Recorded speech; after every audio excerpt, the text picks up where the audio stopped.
En el día de ayer, la vicejefa de gobierno de la ciudad de Buenos Aires participó de un plan que a mí realmente me parece sumamente importante cuando la política pública, en cierta manera, yo digo que se humaniza, le pone rostro. Y cuando hablamos de la infancia, si yo te digo que 6 de cada 10 niños ha recibido algún tipo de maltrato, y en este sentido estamos hablando también de educación, vos me vas a decir, es imposible, sin embargo lo es.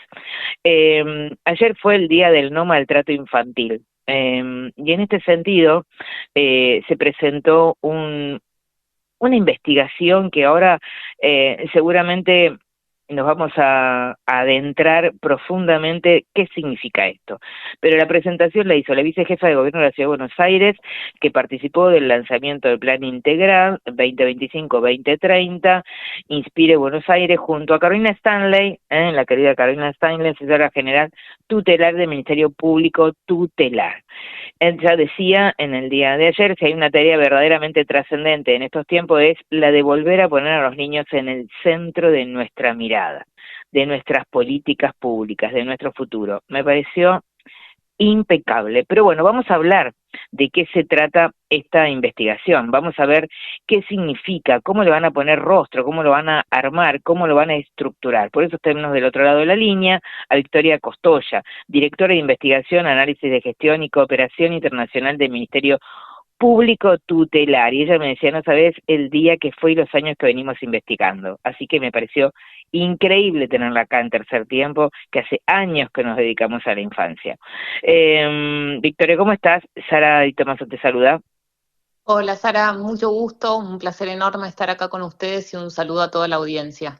No, a La mí verdad un que placer. como te comentaba antes, fue un momento muy especial porque logramos juntar a las distintas contrapartes, como vos mencionabas, estaba Clara Mucio, estaba Carolina Stanley y había muchos representantes de alto nivel de distintos ámbitos. Había gente de la justicia nacional, gente de la justicia local, había ministros del Poder Ejecutivo, estaba la representante del Sistema de Naciones Unidas también, Claudia Mujica, había muchas referentes de organizaciones sociales, había muchos jóvenes que participaron de la elaboración del plan integral, que fue lo que presentamos.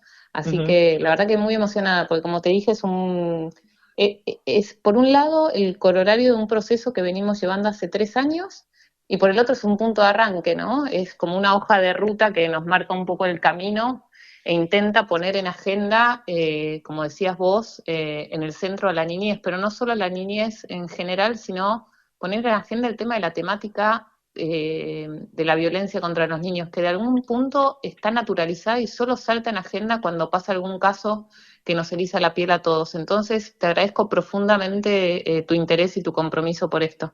No, hace años que nos dedicamos a poner en valor el trabajo de la política pública que tiene que ver con las infancias.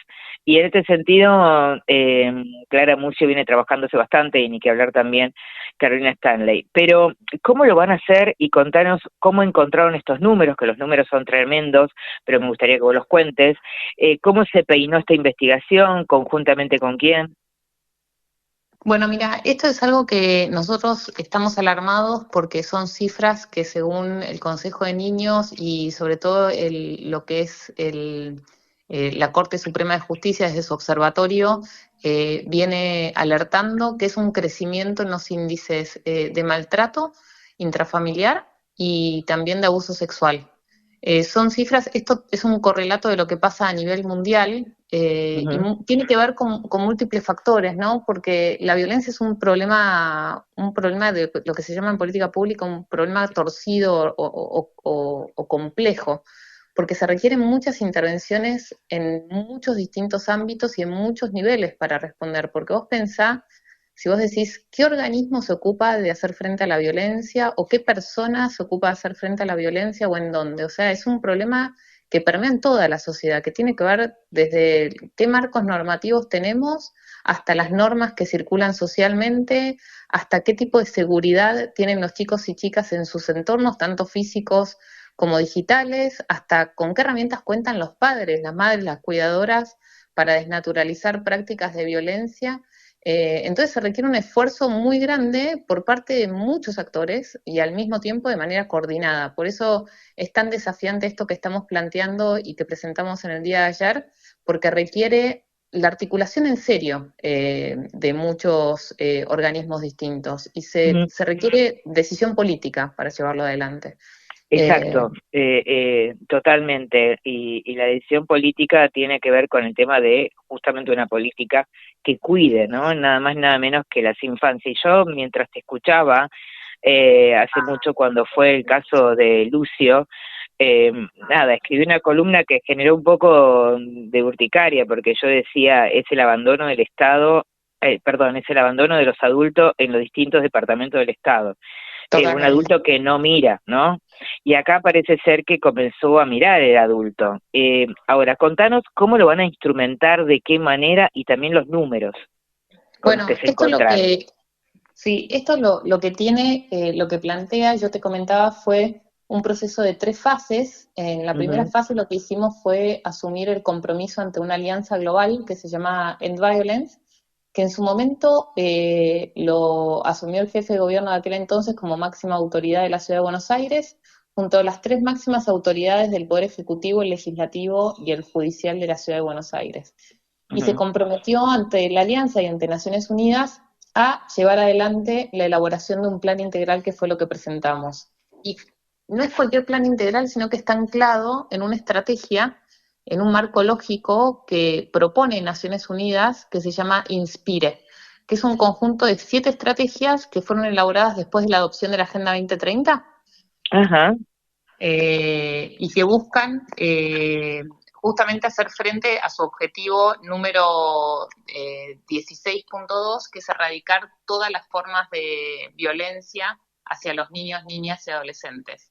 Entonces, nosotros lo que hicimos fue una primera etapa de diagnóstico para identificar de qué manera la Ciudad de Buenos Aires estaba respondiendo a la violencia. Hicimos un análisis normativo, la verdad que como en muchos otros ámbitos, la legislación argentina es muy robusta. La temática tiene que ver muchas veces con la aplicación efectiva de esas leyes y cómo tiene su correlato en las políticas públicas, como decías vos. Entonces lo que ujú, hicimos fue una etapa de investigación, hicimos entrevistas en profundidad a más de 100 efectores de los 3 poderes, también hicimos relevamiento de percepciones de las organizaciones de la sociedad civil que muchas veces cumplen funciones claves en territorio y tienen identificadas algunos problemas que por ahí desde el lado estatal no se ven. Entonces empezamos una línea de trabajo en las líneas más de frente y las que primero tienen contacto con los niños, y al mismo tiempo trabajábamos en ese nivel más territorial dando herramientas de formación, porque por ejemplo, identificar una situación de abuso o de violencia intrafamiliar y saber cómo actuar resulta clave. Parece algo básico que tendría que tener cualquier persona que está en contacto con niños, pero no lo es. Y muchas veces se actúa de la manera equivocada y termina sucediendo fatalidades porque justamente el sistema falla en su comunicación. Hoy no contamos con datos claros sobre cuáles son los distintos tipos de violencia y cuál es su prevalencia. Sí sabemos que 2 de los tipos de violencia que más prevalencia tienen en Ciudad de Buenos Aires son el maltrato intrafamiliar, que es el maltrato físico, y el abuso sexual, son 2 constituyen delitos, contravenciones, y son de las 2 violencias más difíciles de abarcar, sobre todo porque en Ciudad de Buenos Aires pensá que conviven las 2 justicias, la justicia de nación, que tiene todavía a su cargo todo lo que es el tema de abuso sexual, y la justicia de ciudad, que todavía no tiene la totalidad de las transferencias de los delitos transferidos. Entonces, identificar cómo era esa ruta y ese laberinto institucional que tiene que atravesar el niño junto con sus familias o con su cuidador o con la persona que está bajo la tutela, fue fundamental, pero fue un trabajo muy arduo porque tuvimos que co-construirlo con todos los actores que intervenían y tuvieron que estar todos dando su opinión respecto de cuál era su rol y función dentro de esa arquitectura. Muchas veces los chicos y chicas víctimas, lo que pasa es que quedan dentro de las fragmentaciones de ese sistema. O sea, desde el momento en que se devela o se detecta un caso de violencia o abuso hasta que son restituidos los derechos de ese chico, pueden pasar más de 7 años. 7 años. Y con suerte, sí, 7 años. Y por cada caso de violencia intrafamiliar que se denuncia, hay más de 20 que no se denuncian. Y por cada caso de abuso sexual, hay muchísimos más que no se denuncian. O sea, los datos con los que contamos del observatorio y del Consejo de Niñez son solo la punta del iceberg. Y esto tiene que ver con los sistemas de respuesta también, porque si cuando un chico o una persona que lo cuida, un tío, un abuelo, el que identifica que ese chico está sufriendo maltrato, no puede seguir con esta denuncia dentro de un sistema que esté adaptado a la niñez y que tenga respuestas claras y eficientes, es muy difícil seguir adelante. Entonces, muchas veces esto permanece oculto y no tiene una solución clara. Y vos sabés que los efectos a largo plazo de haber sido víctima de violencia son gravísimos y van desde un aumento tremendo en la probabilidad de tener conductas suicidas, trastornos alimenticios como la bulimia y la anorexia, de tener obesidad, de tener esquizofrenia. Incluso hay una investigación reciente que muestra la relación entre haber sido víctima de violencia y luego en la adolescencia tener conflictos con la ley, digamos. Ujú. Qué interesante, ¿no? Me dejas helada porque también lo que digo, ¿quién cuida al que cuida? Y en este sentido, de pronto he sido docente y hay veces que también hacer una denuncia o acompañar a un niño ante una situación de violencia, cualquiera de ellas, los docentes te dicen, pero a mí quién me cuida, cómo me acompañan en un proceso en donde después me tengo que encontrar con los padres. Ese proceso, ¿cómo se hace? Bueno, eso es la parte difícil justamente, porque son los que primero tienen contacto con los chicos. Y acá Sí. hay un tema muy interesante que es la diferencia entre escuelas de gestión pública y escuelas de gestión privadas. Porque en la escuela de gestión privada muchas veces los colegios y los directivos tienen miedo de denunciar, tienen miedo a las represalias que puedan tomar los padres, ¿no? Entonces, en ese sentido los chicos están más desprotegidos, por decirlo de alguna manera. En las escuelas de Ujú. gestión pública, muchas veces al ser funcionarios públicos, digamos, son propios empleados del Estado, tienen más claras sus obligaciones. Entonces, una de las líneas que propone Inspire fundamental tiene que ver con este nivel de las relaciones interpersonales y con el nivel sociocomunitario, que también incluye a los jardines maternales, a los centros de infancia, a los comedores, a los centros religiosos, que es dotar de herramientas a los trabajadores que están en contacto con los chicos, que sepan cómo actuar, a quién Ujú. llamar, porque muchas veces la buena fe no alcanza. ¿Cómo le tienen que hablar a un chico? ¿Qué le tienen que decir en el momento en que visualizan algún indicador que puede mostrar que ese chico está sufriendo violencia en la casa? ¿Qué tiene que hacer cuando vea a un chico con alguna lesión o algo grave? Muchas veces nos pasó en algunos casos, yo sobre todo trabajé muchos años en territorio, las personas se llevaban a los chicos ellos en el auto de buena voluntad, digamos. Y entonces eso después lo que hace es embarra todo lo que es el proceso de justicia, ¿no? Todo lo que es la investigación después criminal del hecho. Cuando detectan, me acuerdo un chico que le habían detectado una lesión decía que le dolía, no me acuerdo si era la cola o no sé qué.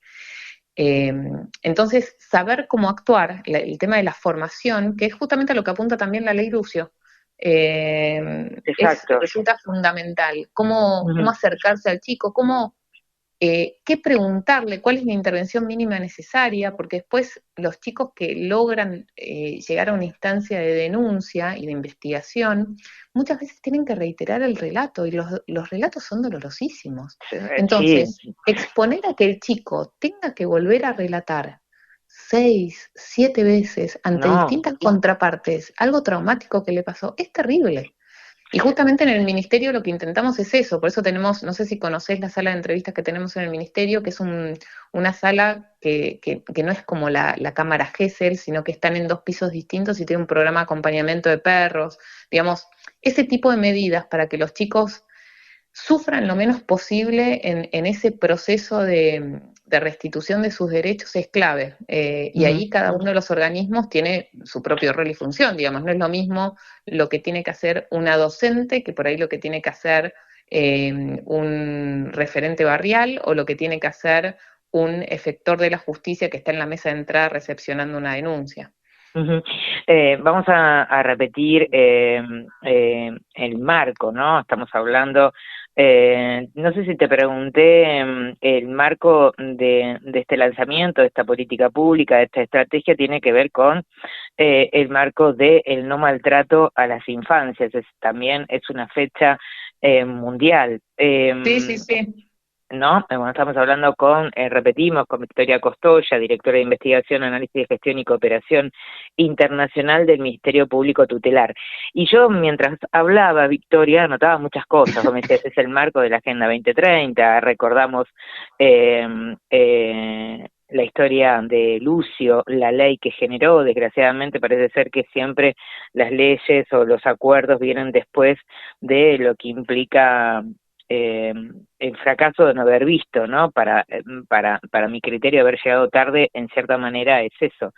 Bien, y en este sentido, ¿cómo se implementa? Porque los números son tremendos. El programa, vos contabas que es una iniciativa impulsada por la ONU, pero los números son tremendos. En la Ciudad de Buenos Aires, el 61% de las intervenciones, tengo esta información que obviamente es material de ustedes, iniciadas por organismos de protección en 2023, estuvieron vinculadas a violencia.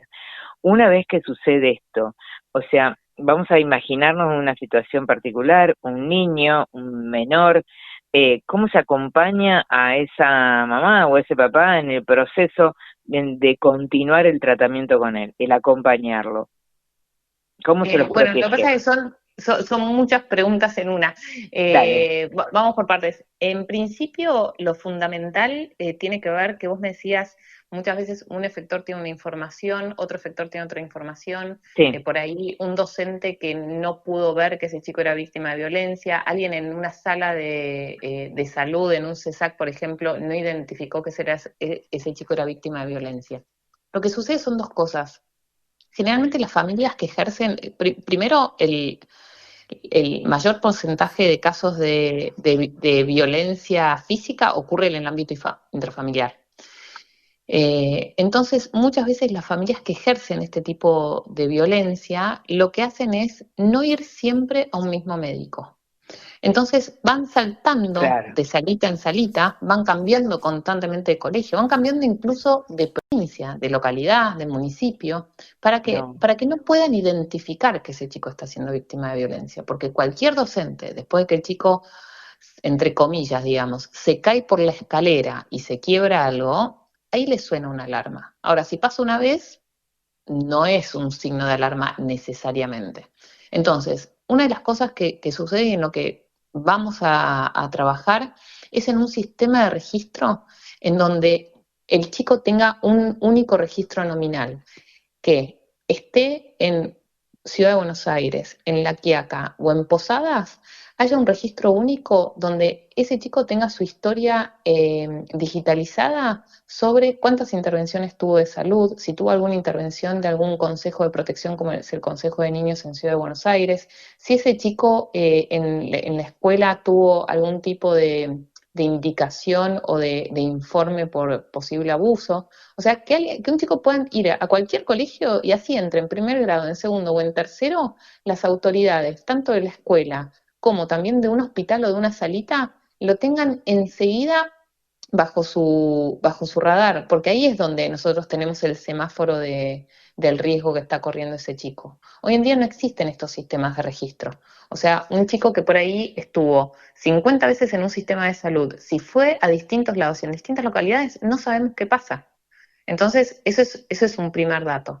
Y en un segundo dato es algo en lo que también vamos a trabajar, que es el fortalecimiento de todo lo que es el acompañamiento integral. ¿Para qué? Para que le den información también, porque muchas veces la gente no sabe qué hacer, no sabe cómo actuar, no sabe con quién ir. Muchas veces hay sobreintervención, o sea, en un mismo caso intervienen múltiples organismos, interviene el Consejo de Niñez, interviene una fiscalía, intervenimos nosotros, el Ministerio Público Tutelar. Entonces el padre o madre o quien se esté haciendo cargo de acompañar a ese chico en el proceso, lo que tiene es un llamado de 6 efectores estatales, que en realidad ninguno está viendo la totalidad de la película de esa familia o de ese chico. Que nosotros de nuestra oficina, de nuestra coordinación de violencia, digamos, es lo que intentamos hacer, intentamos relevar toda la historia.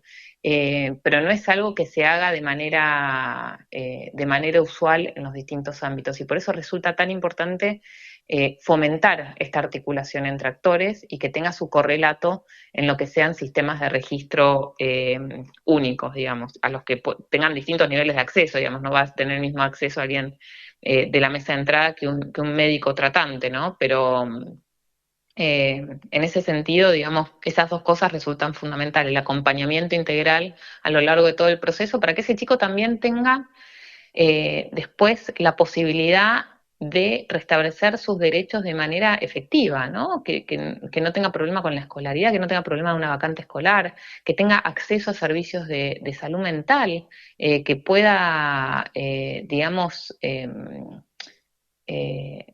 acceder a las políticas de cuidado de su salud mental, terapias, vacantes en clubes sociodeportivos, todo lo que tenga que ver con su bienestar psíquico, emocional, incluso económico.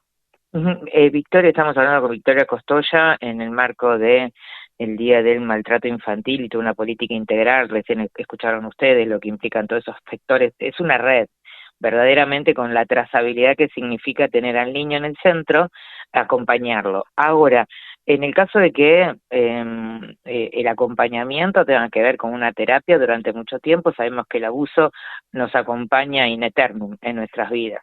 Quienes atravesamos eso sabemos que es así. O quienes atravesaron eso sabemos que es así. ¿Este acompañamiento dónde estaría? ¿Están en hospitales? ¿Hay acompañamiento fuera del área de los hospitales públicos, concretamente con organizaciones sociales? ¿Cómo sería?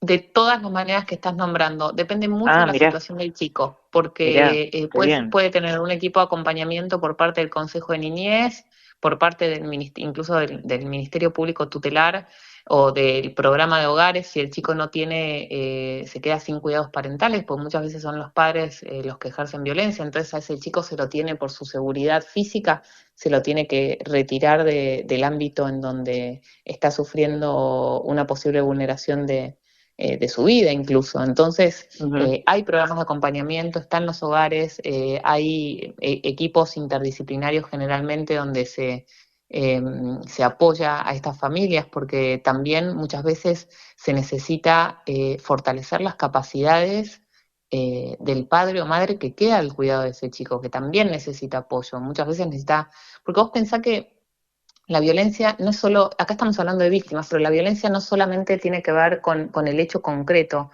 La violencia es un factor en donde es un fenómeno donde inciden muchos factores de riesgo y se pueden bajar o aumentar, y puedes aumentar también los factores de protección. Dotar a los padres, madres o cuidadoras con herramientas de crianza positiva, dotarlos de herramientas para su bienestar emocional, eso lo que hace es bajar los factores de riesgo, porque lo que hace es bajar los estresores de quienes están al cuidado de los chicos. Vos pensás que según la Mix, que es una encuesta que hace UNICEF, el 57% de los padres, el 57, sí, por ciento de los padres ejercen algún tipo de violencia física o psicológica hacia los niños, niñas y adolescentes como prácticas de crianza. Pero cuando se les pregunta si están de acuerdo con ejercer prácticas de crianza violentas hacia sus hijos, el 97% responde que no. O sea, la Entonces, gran hay una contradicción, naturalización. Sí. Es una gran contradicción, porque La obviamente gran son contradicción porque es el técnicas de formato, relevamiento de claro. datos, ¿no? Sí, Pero ese dato es sí, súper alarmante. Eso quiere decir sí. que 6 de cada 10 chicos en Argentina están sufriendo algún tipo de violencia. Gritos, Entonces esto humillaciones, es lo castigos alarmante. físicos. El tema es que Hay veces que la asimetría entre creer que el límite es un grito, una humillación o un maltrato todavía no está instalado como que es una violencia y una manera que el adulto perdió un poquito el eje, ¿no? La verdad Exactamente, que pero me porque está quedaría, naturalizado, ¿viste? Es está como que te dicen, naturalizado. bueno, se lo tenía merecido. Es terrible. La agenda de Ujú. género, por suerte, pudo prosperar, digo, y se desnaturalizó las prácticas violentas de género, pero en la niñez todavía no pasó esto. Es como si los No, niños fueran posesión de sus padres y ningún otro puede total. intervenir. Es tremendo. Totalmente, totalmente. Estamos hablando con Victoria Costoya, la verdad que me encantaría quedarme horas. Tengo una hija que está en tercer año de psicología de la UBA y los fines de semana colabora en un hogarcito. La verdad que no recuerdo cuál, pero me dijo que trabajan en forma maravillosa, así que quiero decirlo al aire porque está buenísimo contar esto de la manera que trabaja el gobierno de la ciudad en este sentido y me parece fantástico. Eh, Victoria, por último, como para despedirte, ¿qué crees que la ESI y todo tipo de educación que haya puesto, por ejemplo, la palabra de abuso infantil en el lugar que corresponde, en la agenda que corresponde, te parece pertinente? Y por último, no sé si tendrá que ver, pero sí me gustaría escucharte con la liviandad que se toca el tema de la pedofilia y del abuso en los medios. ¿Qué sentís con eso? Bueno, son dos cosas distintas. Respecto Ujú. de la ESI, me parece que es no solo importante, sino fundamental, te diría, porque Bien. aparte pone a los chicos como sujetos de derechos, en donde Ujú. ellos pueden tener herramientas y empoderarse para hacer frente a la violencia. Vos sabés que un estudio del Ministerio Público, que nosotros tenemos en la sala de entrevistas, nos reforzó el dato que nosotros ya teníamos, que es que la mayoría de los chicos identifica que está siendo abusado después de haber tenido ESI en el colegio.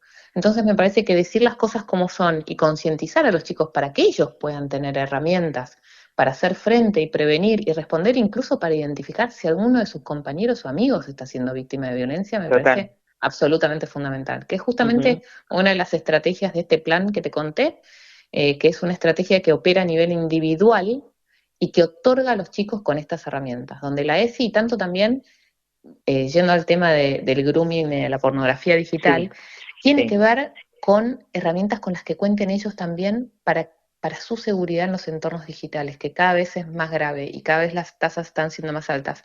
A mí me llama la atención que me digas que está siendo tratado de manera muy banal, porque para nosotros no es para nada banal y estamos muy alarmados con el tema de la pornografía, sobre todo porque Ujú. se mezclan muchas variables, ¿no? Porque después de muchas investigaciones sobre grooming, por ejemplo, que es abuso sexual en línea, que es una de las Sí, competencias que tenemos en la justicia de ciudad, aparecen casos de abuso sexual y pedofilia encubiertos. Entonces está todo relacionado en redes nefastas que tienen que ver con el comercio sexual de niños y niñas. Entonces, la verdad que sí, yo no sabía, o por ahí no es un tema que manejo, pero si está siendo el tema tratado con banalidad, me parece no, gravísimo, no, digamos. en los últimos días lo que vimos con la banalidad que se tocó, el tema de abuso infantil o trata, y estas cuestiones, en donde me parece que hay que darle un marco realmente de seguridad, porque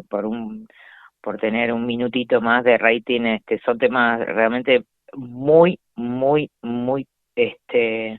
a tener en cuenta con mucha premura, prudencia y delicadeza. Victoria, Absolutamente. muchísimas gracias, directora de Investigación, Análisis, Gestión y Cooperación Internacional del Ministerio Público Tutelar. La verdad que me encantó, vi hoy el material y me parece genial que se pueda trabajar en una política pública integral, de eso se trata, y con el niño en el centro. Cierre esta nota como usted quiera, señora. Bueno, antes que nada, celebro enormemente poner este tema en agenda, que sé que ustedes son muy comprometidos con que esto se mantenga, ¿no? Que no caiga. Y esto lo que Inspire promueve es un cambio en las normas, en este contagio en donde socialmente tenemos que cambiar la manera en que pensamos y las prácticas que nosotros fomentamos. Entonces, hago un llamado tanto a ustedes como a la audiencia para mantener este tema a flote más allá del Día contra el Maltrato Infantil, que es un día mundial para tomar conciencia. Les pido que esto sea un tema que podamos trabajar día a día, desde nuestros pequeños lugares, en nuestra casa, en nuestro trabajo, etcétera, y que si identificamos que algún chico o chica está en riesgo, que actuemos. Tenemos Ujú. líneas de acceso a la justicia, tenemos líneas de asesoramiento, no tengan ninguna duda en llamarnos que nosotros podemos asesorarnos. ¿A qué número, Victoria? ¿A qué número hay que llamar? Ay, me mataste, no lo tengo acá porque estoy con el teléfono nada más, pero Bueno, ok, ahora ya no te digo. importa. Bueno, cuando hablamos de la presencia y del acompañamiento, de lo que implica verdaderamente un Estado que acompaña, que protege y que nos pone en el lugar pertinente, hablamos de esto, ¿no? De una política pública en donde, por ejemplo, los temas relacionados a la violencia infantil, hay un plan ambicioso y se da una respuesta. Gracias por estar aquí en Tercer Tiempo. Muchísimas gracias a vos. Un saludo a Un vos y gran a toda la abrazo. audiencia. Hasta luego. Gracias, un gran abrazo. Chao, chao. Adiós.